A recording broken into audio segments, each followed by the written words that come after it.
உடனே அல்லாஹ் உதவி வராது. Very final moment. நெருப்புல போட்ட பிறகு நெருப்பு கூடாகுது. கத்திய கொண்டு போய் களத்துக்கிட்ட வைக்கிற டைம் வேணாம் என்ற அல்லாஹ். குழந்தைய விட்டுட்டு போன பிறகு ஜம்சம் வருகிறது.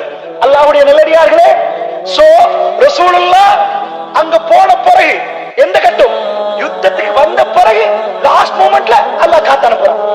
அல்லாஹ்வோட உதவி லாஸ்ட் வரைக்கும், அந்த டைம் வரைக்கும் பொறுமையா இஸ்தஈனு பிஸ்ஸப்ரி வஸ்ஸலா, பொறுத்து கொண்டு தொழுது கொண்டே இருந்தா ஏன் அல்லாஹ் என்ன கைவிட மாட்டான் என்று யாரு நம்புறாங்களோ வபஷ்ஷிரிஸ் ஸாபிரீன். இதான் क्वेश्चனுக்கு ஆன்சர். யாரு பொறுத்து கொண்டிருக்கிறாங்க அவங்கள ஒரு நாளும் அல்லாஹ் கைவிட மாட்டான். மூசா நபிக்கு மேப் தெரியாதுன்னு நினைக்கிறீங்களா? அந்த மக்கள் எடுத்துட்டு போற நேரம் எங்க எடுத்து வராங்க? குறுக்க கடல் வரும்னு அவங்களுக்கு தெரியும். அல்லாஹ் போ சொன்ன ரூட் போங்க. அவங்க திரும்பி கேட்கல, யா அல்லாஹ் அந்த ரூட்ல போனா கடல் வருமே, போங்க மூசா போங்க. மக்கள் சொன்னாங்க, அதான் ஃபிரௌன் கூட்டம் ஒரு இன்னால முதரக்கூன், மாட்டிட்டோம் மூசா, வெப்ப பிழைச்சிட்டீங்க. இதா பின்னாடி ஃபிரௌன் வாரான். கடல் என்ன செய்யறது? மூசா அலைஹிஸ்ஸலாம் சொன்னாங்க, இன்ன மஅய ரப்பி ஸயஹ்தி, என் ரப்பி என்னோட இருக்கிறான், வழியை காட்டுவான்.